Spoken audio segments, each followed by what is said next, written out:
Yo, what is up? Friday show on a Wednesday because your boy is going to a music festival. Woo woo. Yes, sir. Joel is getting water, and I like to start on time. So we start up in this bitch. Yes, sir. Yes, sir. All right, sorry. A lot of energy today. Having a great time today. Working, just chilling. Got to, get chirped at about Michigan on Big D, which was pretty fun. Pretty entertaining. But this weekend I'm gonna go into the Poconos in in Pennsylvania. Go have a great time. Grand old time. Very excited. A little vacation with my girlfriend. Shout out Madison. Ooh, chat is popping off. Holy shit. What up, though, people? I'm glad that everybody is chilling and grilling. And I'm trying to get up to speed on chat. I'm glad you guys are chatting it up, though, and getting it in. Dog, look at this. I open chat, and it's already like this much deep. Look at this. They are having a good time in there. I told Nick pull up because Stick was going crazy about Jared Goff. What was he saying? He was like, I'm like, bro. They was like, let's talk about our favorite Dan Orlovsky. Now he got Jared Goff at 5th as the 5th ranked NFC quarterback. Oh, bro. Like, first of all, okay. Like, bro, this is the initial statement. Appreciate you pumping the algo, John. We appreciate it. This is the initial statement I'll say to that. Yep. Go ahead. Bro, Lions fans have to stop taking so much offense to shit that don't matter. Okay, Dan Orlovsky put Jared Goff as the 5th quarterback in the NFC. What game did that make us win or lose? That is facts. Why are you getting so up in arms about that? That's first. Second of all, Joel's coming hot today. What is wrong with saying that Jared Goff is not the best quarterback in the league? Okay, Jared Goff, literally, they were thinking me and Braylon was damn near just hating Jared Goff. We not hating Jared Goff. We just saying, bro, at a point you have to be real with yourself. Like, when you think about yourself as a person, you say, oh, these things I can do, these things I can do. You have to be real with yourself when you look at these teams, too, that, that you just are so infatuated in love. You have to be real with yourself about those teams. So, in that, I think they said the one ahead of them was in the NFC was, I forgot. I can't even remember the fucking 5. But let me look at it. I'll look up Dan Orlovsky list. But they brought up they brought up Brock Purdy. And he well, Brock Purdy ain't done nothing. What the fuck has Jared Goff done?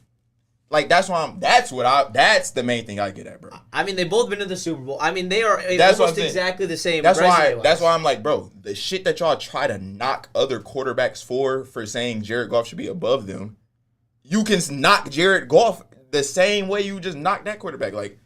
All right, bro. Then he was talking about He's just they bring up the 2 playoff wins, bro. Me and my friend said it. Mo, I'll give him credit for it. He said it perfectly. If that's how you go about it, bro, your loyalty can be bought. So Matthew Stafford sat here for damn near 10 years, gave blood, sweat, and tears, like I already said it, was our one constant. We knew we never had to worry with quarterback. We knew we were going to get Matthew Stafford. Then you let a motherfucker come in here. Jared Goff came in this bitch. Be honest with yourself. He shit the bed first. You're 3-13. Our team was fucking terrible. And what was the common factor? There was a terrible team around him. And what happened? Everybody, get Jared Goff out of here. Stick, the main dick rider, was in there saying, they need to take Malik Willis. Now you see 2 wins. You see 2 playoff wins. Now it's, he's our best quarterback ever. He's the best quarterback we've ever had. I never did it with him. So, bro, be real with yourself as who he is as a quarterback. As a quarterback, Jared Goff, he's not a world beater. Jared Goff is not the one who came in and changed his franchise. He's an elite game manager. Yeah, he's not the one who came in and just changed his franchise around. That is Brad Holmes and Dan Campbell. And it comes from the offensive line. That's what I'm saying, bro. It's so many factors that are benefiting of Jared Goff. For you to act like he's just the main one, just the head honcho, we are like he damn near LeBron James of our team. No, that is not Jared Goff's role. That is not his role. He has elite playmakers around him, and they make plays for him, and he gets them the ball. But he's elite at getting them the ball. Like it's a skill to get the ball out on time and not take sacks, not turn the ball over, be efficient. That's a skill that goes into playing the quarterback position. But in terms of elite attributes, we're talking arm talent. We're talking scrambling ability.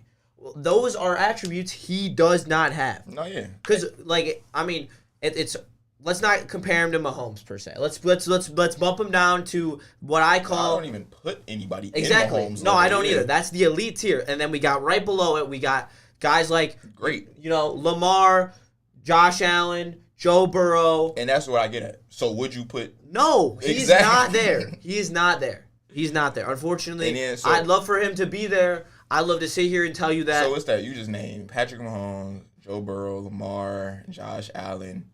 I really would you take what's his name? I'm blanking on his name. Jalen Hurts over him. Yeah. Over Jared Goff, you would take Jalen Hurts. Yeah, I would. So that's 5 right there. And I'm gonna get hate for that. Yes, I would take six. Justin Herbert in a heartbeat, a literal heartbeat. If you even offered it to me, I would literally. I don't know. Like I love Justin Herbert, and like he is the quarterback that I think would be the perfect fit for this offense. That's just no. Or Joe Burrow. You know what I want? I don't. Other than Jared. I don't want to see it this season. And I'm about to get clipped, and I'm about to get put on Big D tomorrow, and I'm about to get put on blast because they are the biggest Jared Goff stands. It has become a point. Honestly, I'll speak straight up because this is our platform. It is pointless to even say shit. I'm Big D. Allen W. Just because of the fact that Neil just will say, "Oh, you're gonna sit there when your Lions fandom and the guy who took you to the promised land that Stafford couldn't do for 12 years." Yeah, but it doesn't. It means he's great in the city of Detroit. It doesn't mean he's great nationally. Two things can be true, and everyone deals in absolutes, and it doesn't have to be absolutes. He can be an elite game manager, and it can be a good thing. Anyone who says, "Oh, elite game manager, that's disrespect," you're the one who looks down on that term. I don't look down on elite game manager as a term because an elite game manager can win you playoff games and can win you a Super Bowl with elite pieces around him, which is why we are building an elite defense and have an elite offensive line and elite weapons. Like, is it like that hard to see? Bro, it's just like I said. I think what it is, people take so much offense to when you say like, if you just not dick riding. That's the fairest way to put it. If you not dick riding, you hating. That's to a lot of fans. If you not dick riding, you hating. And hey, sorry the stream just crashed, but it looks like it's back up. Yeah, I'm gonna say that. Hey, shout out you guys, 15 strong, most we've ever had in a live chat before. So make sure you smash it like. We going up, man. We're going up. We are absolutely killing the game. We are the next great podcast, and we're gonna keep grinding for y'all. But I'll say what Allen W said in the chat. He basically said my sentiments. What I get at with most people perfectly. Jared Goff he's around the 10-ish, 12-ish range of quarterbacks. So that's what slightly above average, you would say. And then, but in our system, he puts up top 5 numbers. Yeah. So that's where people like.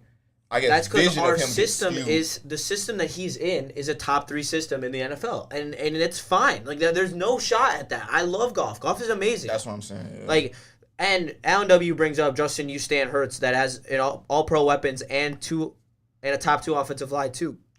Yeah, that. But also Jalen Hurts has elite arm talent. Jalen Hurts can make throws that Goff cannot make. Straight up. Like some of the throws. Some of those deep ball throws to Devonta Smith and A.J. Brown are at an elite level, like up there. Do be on the money. Yeah, I will give him that. Yeah, that's why I would take Hurts over Goff if you're just giving me a random team. But when you talk about it in terms of the Lions, there is not a lot of quarterbacks I'd rather have than Jared Goff due to how they have insulated him and built this team to his strengths. Is that not fair to say? It's fair to be on it's fair to be on a side where I know Goff is even around the league, one of the best options for the Lions, but he's not nationally one of the top 8 best quarterbacks. I mean, you could argue top 8 if you really, really want to, but he's not in that top 6 of quarterbacks. That's the upper echelon. That's not even counting Mahomes, who's in the upper echelon above that. No, yeah. It's just like Then really with Carr, and Elite has elite mobility, and that's from an unbiased fan because the ETN is a Rams fan. what you call Justin Fan said, Joe, it's just an opinion you have on, and we all disagree. I didn't insult anybody, Justin Fan. Dick riding is not an insult. That's just I guess I don't know. It's just how he talks. Yeah, I was about to say dick riding not an insult. That's just more so like if you just overly zealous about somebody. That's all that means. Yeah, that's what I'm saying. If I'm not overly zealous about golf, people think like it's slang. It's not like you're actually saying it. Yeah, but sometimes when Flannel came at me about being in Ohio State dick sucker, I was like, whoa, man, better watch out. I'm just being fair. Yeah, no, that's why it's just like. That's all I can try to be on here is just fair. Yeah, like, bro, I'm not fair and honest. I've never in my life like been a complete slappy. Like I'll like even years and years like of watching Lions. Like I always was a slappy before the season started. First game, I'm like, all right. I know what it is. Yeah, like I'm like, all right, I'm real with myself now. But like that's the only time I would ever be a slappy is like a couple weeks out before the season. Like, oh yeah, the Lions about to really do it. Like right now. Yeah, like the Lions about to really do it. But then, like I said, first 2 games, I'm like, all right, I'll give you my real record prediction now. But it's just like it just helps with digesting things and I guess not being like, I guess like I said in the chat too, like a lot of people in here, like if they call a spade, they spade, and they be real with themselves, they do not watch a lot of the rest of the league. They really only focus on Detroit sports and the marquee matchups that come on. Bro, I'm a person who literally will sit and watch a random game that's 10 to 13. Like that's what I'm saying. Like, so I'm seeing like how we favor how we like look at certain players on the Lions. Like, oh, the league is sleeping on them. I watch certain games and I'm seeing like players that's like, oh, the league is sleeping on this dude. Like, oh, the league is sleeping on this dude. And it's just like when you watching so many games like that and you've seen so many players like that, yeah, it's easier for you to say like, I'm not too sure if I would take this certain player on my own team over this player. Like, yeah, I can see how it would look and see how that sounds, but like, given my eye test, I'm gonna have to be real with myself. That's all I can be is real with myself. I'm with. Damn, why does the stream keep cutting out? I don't know. I haven't even seen it on here. Yeah, I haven't either. Hold on, let me talk while I check the settings. Randall Small says, can you like both Stafford and Goff? Yes, you can. But no, look, here's the thing, yo. Some people at the network will literally be like, oh, Stafford did nothing for us. Stafford is a bum. Stafford this, that. That's where I get, like, no. Y'all are, all right, Justin Van, I will insult people who say that. You're stupid if you think Matthew Stafford did nothing for this city. Like, no, yeah, I agree. And it's honestly, like, to an extent, because also, for me, it's so difficult because, like, Neil is elite at trapping you where he wants to get you. Like today, we were talking about Michigan, and he, like, asked me on air when I was going back to school. And I was like, I don't know yet. And then he asked me, he's like, when's Michigan's first game? And I was like, August 31st, like, immediately. And he was like, oh, well. And then he just, like, moved on. He said, when do you go back to school? You said when? I don't know. Because, then I said I knew exactly when Michigan football started, and he was like, "Oh," and he made some snarky comment about how I go to Western and like Michigan, but it was pretty funny. Yeah, we're sorry about the stream cutouts as well. We don't really know what's up. It says that we have green connection over here. So. Yeah, I was about to say I'm looking at it on here and I haven't seen it cut out, so not too sure. Well, also, okay, so Nick is saying that Goff outperformed Hurts stat wise. But what I say to that is there's also a reason to that because also, like, Hurts' rushing yards have to factor in there somehow, and it's almost impossible to compare a quarterback I was just about to say who that. is a pocket passer who has no rushing upside versus a player who has rushing upside because the passing numbers will never be even remotely the same because also you have to count the rushing opportunities for the running back, the rushing opportunities added to that from the quarterback position, which also chews more of the clock. And it results in less drives per game. Not in a substantial amount, but like over a 17-game season or 18-game season, it's gonna show eventually. And I don't know. I just would, in terms of like absolutely even teams. If you're telling me the quarterback is completely like the deciding factor of the two games, I'd rather have Hurts slinging for me than Goff. in an even battle with even defenses and even weapons. That's like the perfect way to like ask people the question. That's the only way to phrase like, it. yeah, if it's an even team, like who are you picking, bro? Be real with yourself, like. That's what I'm saying, like, bro. Even when we started 1-6 the year after going 3-13, bro, people were still calling for golf. And if you lying and saying you weren't, bro, I want you to somehow show and prove to me that you were sticking with golf. Because like I said, bro, I was really one of the only people sticking with golf during the dark times. Like, I was telling all my friends, like, bro, like, he don't really got too much around. Hear what I said? He don't really have too much around him. What can I expect? He don't really have too much around him. What can I expect? I knew Jared Goff isn't a quarterback that if you can just send him out there. He's not one of those quarterbacks you can just send him out there. That's what I'm saying. It's a lot of quarterbacks that's not like that you could just send out there. So that's why I'm saying, like, bro, y'all can say Matthew Stafford didn't do nothing for the city. He didn't win. But I promise to God, if you put even the Matthew Stafford of this year on this Lions team, bro, I'm very confident in what I've watched for. I'm 22 years old. Don't say it. I watched Matthew Stafford my whole football life, bro. We're not gonna like this one. We're playing in a Super Bowl if Matthew Stafford is our quarterback. Are you talking about last year or are you talking about this year? Shit, last year, this year, either, bro. Really, anywhere you want to. Next year, bro. The year we went 3-13, we probably would have went like 6 and something. He would have found a way to eke out some of those games. Like, that's what I'm saying, bro. Stafford did the things that, like, I guess maybe y'all are not thinking about now, but Stafford found, like, yeah, he wasn't a winner in the playoffs, okay. But, bro, in the regular season, when he still had nothing around him, bro, they were still finding ways to come back and win games. Like, yeah, bro, has Jared Goff done that a lot? I mean, he probably had, like, a couple games where they Nick says if you put Goff on the 2014 Lions, they win a playoff game. Fuck no. Bro, Matthew Stafford really didn't even make no mistakes that game. Like, they just stalled out and, like, literally. Well, that's not even a hypothetical. Jared Goff would have been in college. LW brings up a good point. Stafford is still better, but I'm taking Goff because Stafford has like 2 years left. No, yeah, yeah. But if you were like 1 year, one chance, you're going for it this year. This year you're going for it. Honestly, you're low-key a slappy if you say Jared Goff. Because Stafford has proved that when he is not the best player on a Super Bowl team, he can win. Bro, I just thought about that as like a prime. Like, he led this Rams team to the playoffs. A Rams team that, bro, I will literally pull up so many articles that people were saying, like, are going to be competing for the #1 pick. Like, I can literally find it where before this season started, they were saying the Rams might be competing for the #1 pick. That 2014 team was stacked as what Nick says. Not as stacked as this team is. Not as stacked as this team is. No doubt in my mind. Because they still had holes.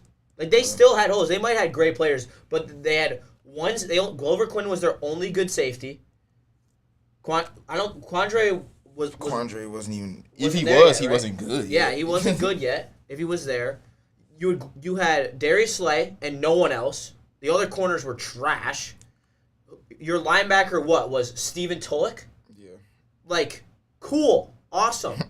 Yeah. Like, great. I don't even talk about that anymore. I just laugh when people think we was world beaters. Like, no, I know, but the nostalgia effect, like, is real. Like, honestly, like, that's what it is. Who was our running back? Reggie Bush. I think so. Our tight end Eric Ebron. Our offensive line. Just stick on the offensive line alone. Their offensive line was terrible. What was it led by? Lincoln Tomlinson.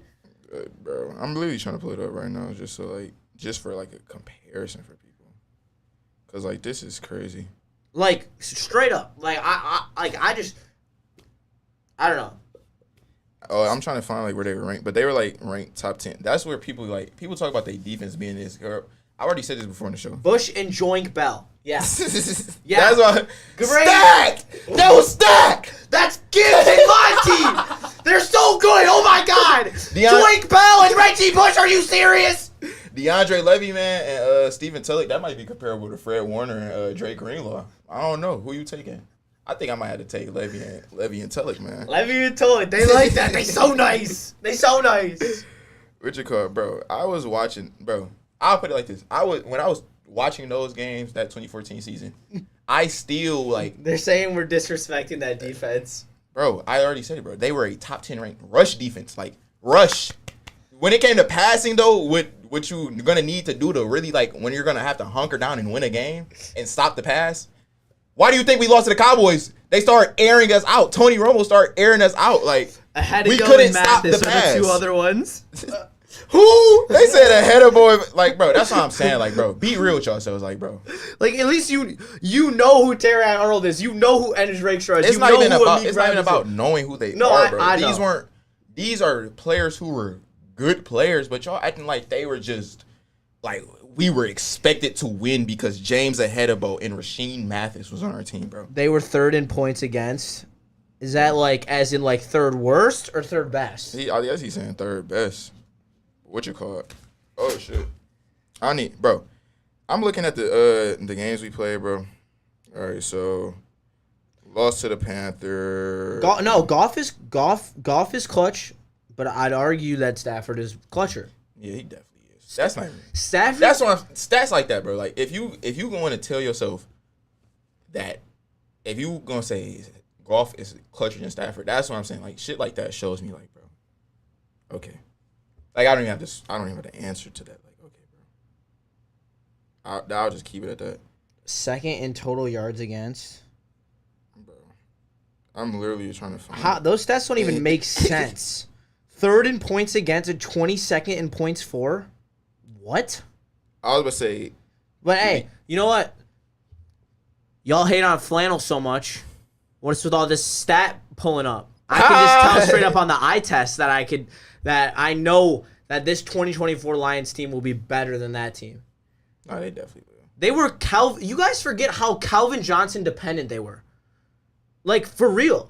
Like people forget that they were just tossing the ball up to Calvin. Our offense was like 20th Golden Tate.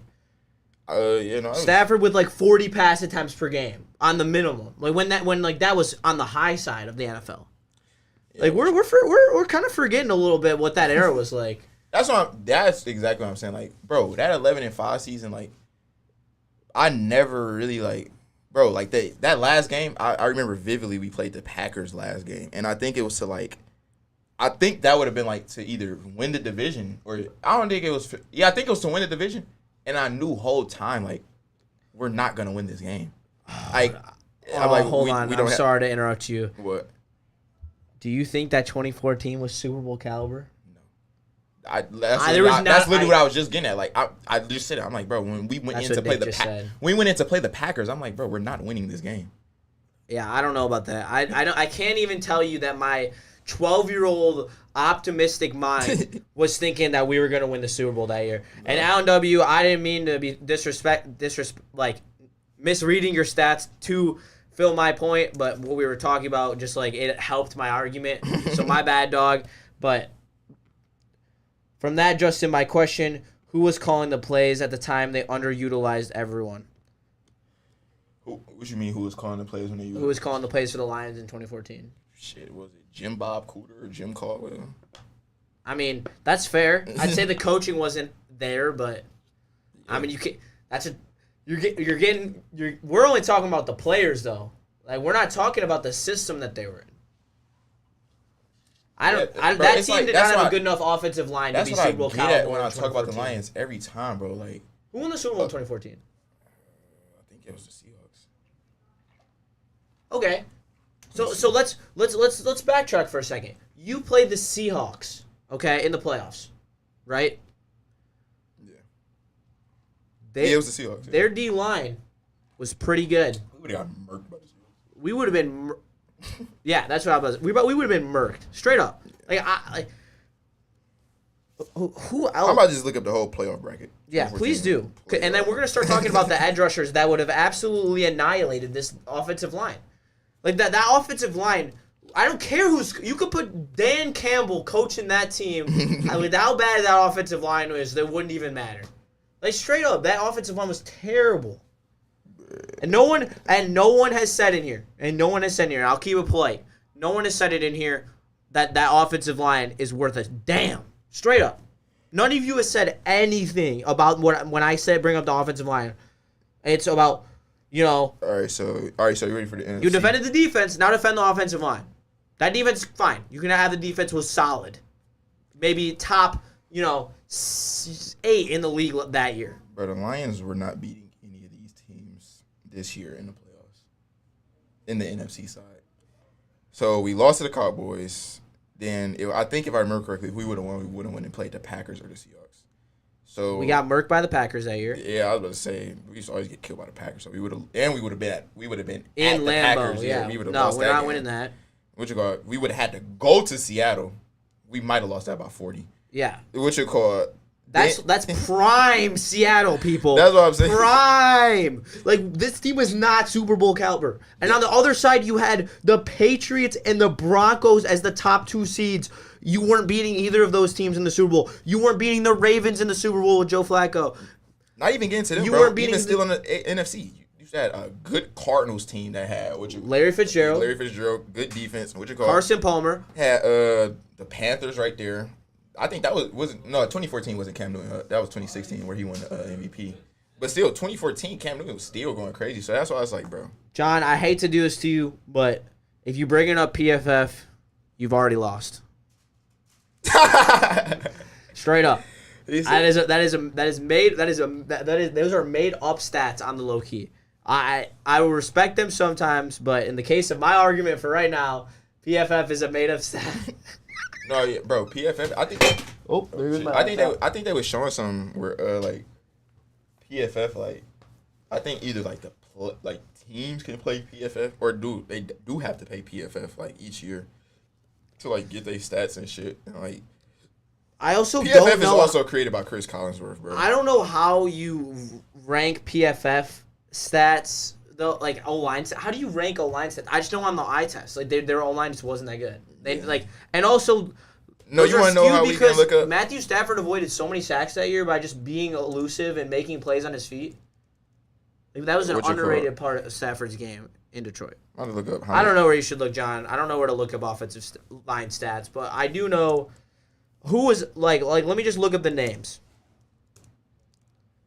All right. Well, I don't know. 11th best offensive line that year is crazy to me. If they were 2014, Matthew Stafford got sacked 45 times, the 6th most in his career. So that's one way you could, I guess, try to use. So they're searching O-line rankings from. Yeah, I just don't what. I wonder what the specifications of these lists are. You know what I'm saying? Look, the lowest 3 rated years where Matthew Stafford has got sacked are all the Rams years. What's up, Platty? Literally, they're all the Rams years. That's just to show you the incompetence we surrounded him with. Was Brady favored to win his first Super Bowl? No, but he won it, and that is the end of that matter, wins and losses. And you could look at plenty of other scenarios where the favorite. Oh, no, I'm tripping. 45 was the second most he got sacked in his career. So, yeah. The first most where he got sacked was 47 sacks. That was the 2017 season. Then the second most times where he got sacked was 45 times in the 2014 season. So his second most career sacks. So, I mean, I guess you can either go off of the offensive line rankings of some random person or just see how many times the quarterback. You can just see how many, it was the second most times he was sacked in his career. So, in turn, I would say second worst offensive line of his career. Would that be fair? Second most times on the line while he was on the line. So it's I don't know, bro. It's just really, I dominated Corey Fuller in our fantasy league that year. Awesome, Nick Hydrogen. I love it. The way I just look at it is, bro, fans are too quick to, I guess, dismiss what Matthew Stafford did here for the simple fact because he didn't win the big games. This is so brutal. He didn't win the big games, but while he was But if you really look at it, bro. I pulled this up. This is so brutal. This offensive line. Oh my god! All right, I gotta go down to the offensive line part of it, but I saw it before on the page, and it's brutal. It's pretty brutal. But I mean, Alan, I'd say why is because Stick loves to go off about it, and then Joel brought it up here, and then it's more so because Stick like to go off about it, but when Stick does it, he shits on Stafford, and I will never ever ever tolerate that. I will never tolerate shitting on Stafford. Never. No. Because that just shows me you're not a real Lions fan. If you and you're just Stafford. doing it to. You're not a that's like my if you're not a real Lions fan if you're able to just shit on Stafford like fuck man like when the playoff game came, I wasn't all buddy like all right, you ready Stafford's for this back. offensive line? I bet. All right, your tackles: Riley Reef, Garrett Reynolds, and Cornelius Lucas. What's it called? John Fisher just said football guy says 21st O-line in 2014. That sounds like way more like it. I mean, so they were mid. Yeah, no, they were very mid. And the Seahawks, solid O-line. Green Bay had the best O-line in the league, arguably, at that point. They had Bakhtiari and Luanga and their whole gang going. They were nasty at that point, their offensive line. You had, Dallas's offensive line was top of the league as well. That's what wins. You guys are seeing it with the Lions. You win playoff games just straight up off your offensive line production, how much time Goff has to throw, and how big those running lanes are. Bro, talking about that's because Stafford was the quarterback of our youth. Bro, Stafford is the best quarterback you've ever seen put on a Lions uniform. Like, play-wise, what are we talking about?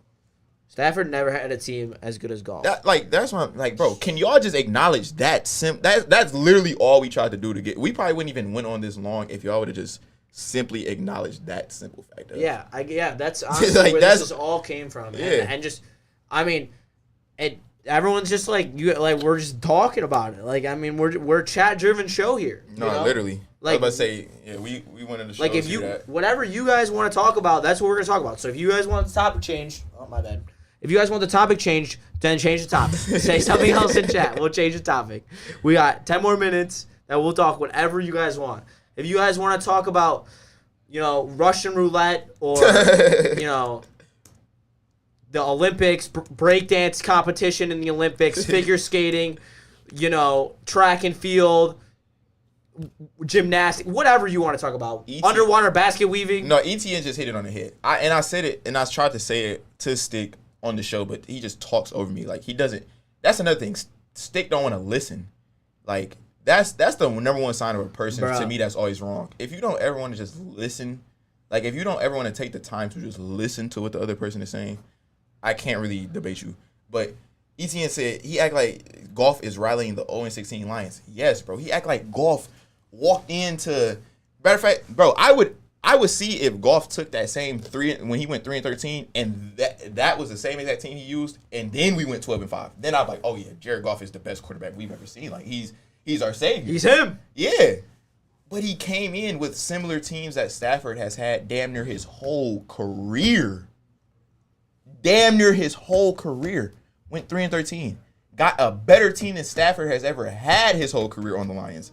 And then went 12-5. Stafford went 11-5 with his 2014 team that we just showed y'all was mid, low-key. And he went 11-5. So he probably would have went 12-5 if they would have had 17 games. So what are we really talking about? We're like, bro, it's just more so stop disrespecting Stafford and saying that he is not the best quarterback. Everyone, it's absolutes with everybody. Like, you have to, if you love Jared Goff, you have to shit on Stafford.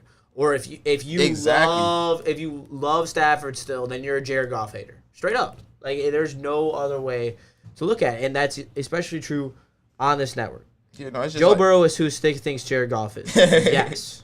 Yes, because Joe Burrow damn near, like, even though Cincinnati, they have a great team around him now, but Joe Burrow, not his first year, but because he got injured that first all right, year. we got caught up to talk. We said we talking about some other stuff. It came in, yep. What they bring up. Yep. So, talk about Lord of the Rings. I personally do not know anything about Lord of the Rings. I've seen the Hobbit movies and stuff, but I'm not a reader, so I haven't read the books. So I'm sorry. I wish I was more educated. Have you ever watched the movies? Yeah. I watched the Hobbit, and that leads into the Lord of the Rings, and I think I've watched like the first Lord of the Rings movie. But like, what is this like? I never understood like what shit like that be about. Like, so like it's confusing as hell. Yeah, that's probably why I never watched it, because I just will look at the trailers and like. That's why I like. This looks confusing. That's why I like Star Wars. It's low key simple as hell. Like when you really boil it down. Another one, Chase, shout out. Can we talk about the impact of the signing of the Magna Carta by King John of England in 2015? Well, the Magna Carta. No, I'm kidding. I don't know anything about that either. I'm trying. He gave another one though.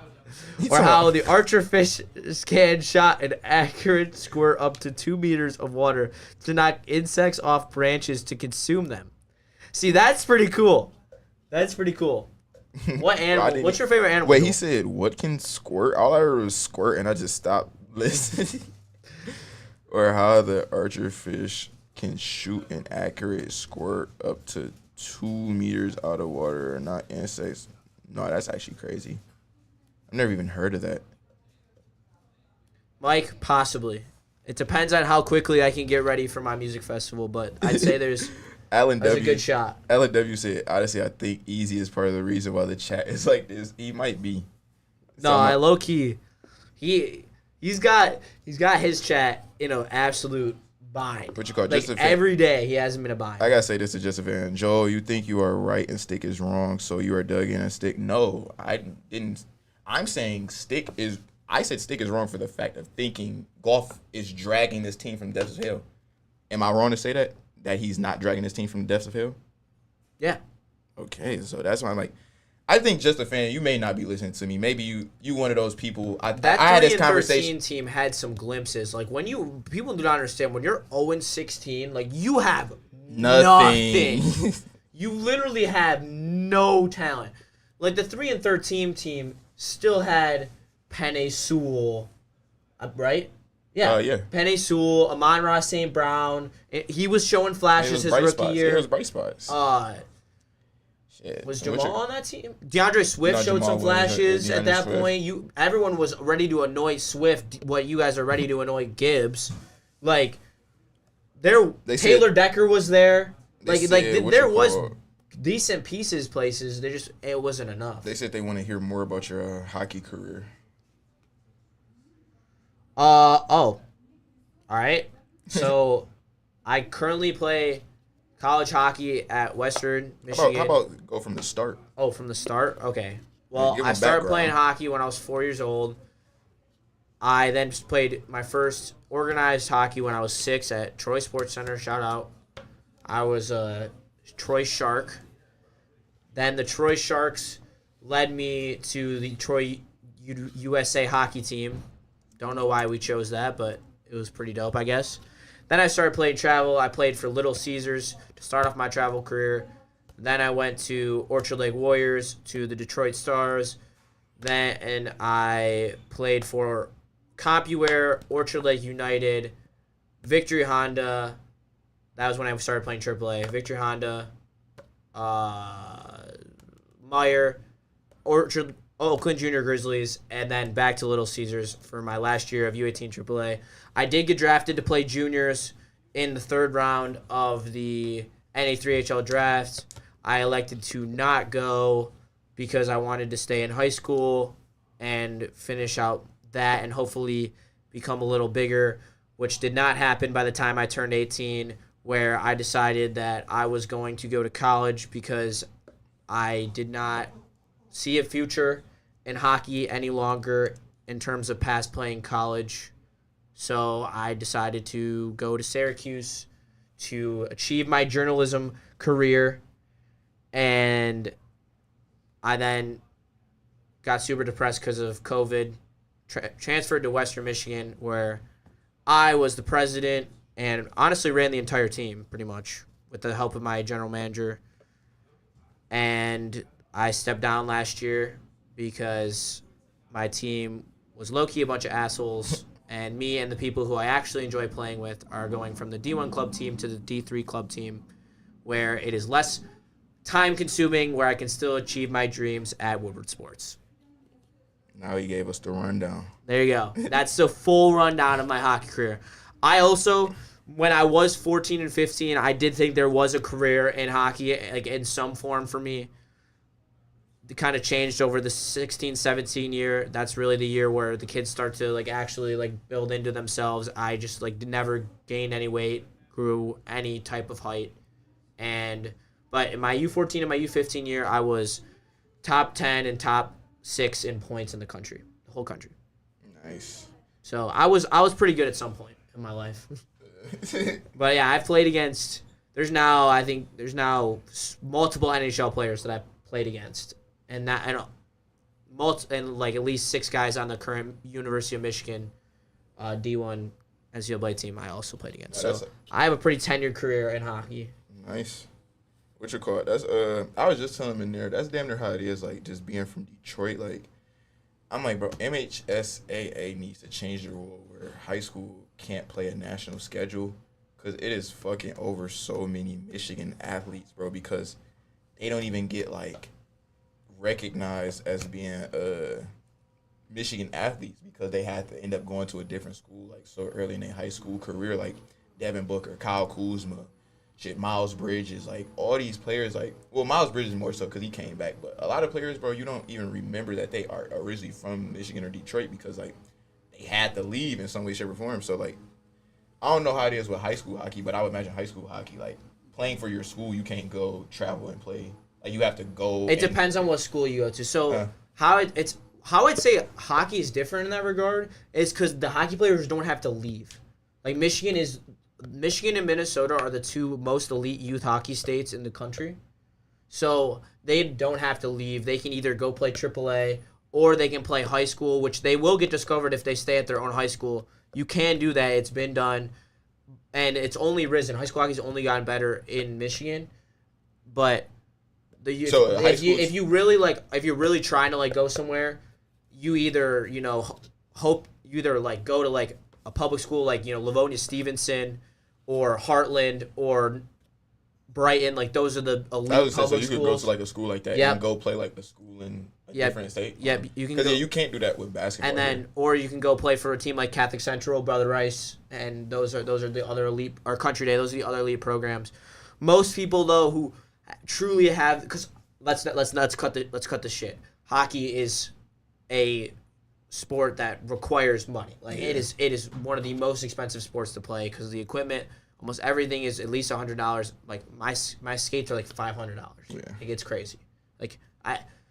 And so most people who already invest in hockey, and then if their kid is good, are going to invest more in them, and they're going to let them go play AAA, which is the Little Caesars, the Oakland Junior Grizzlies of the world, the Victory Hondas, and at that point they're going to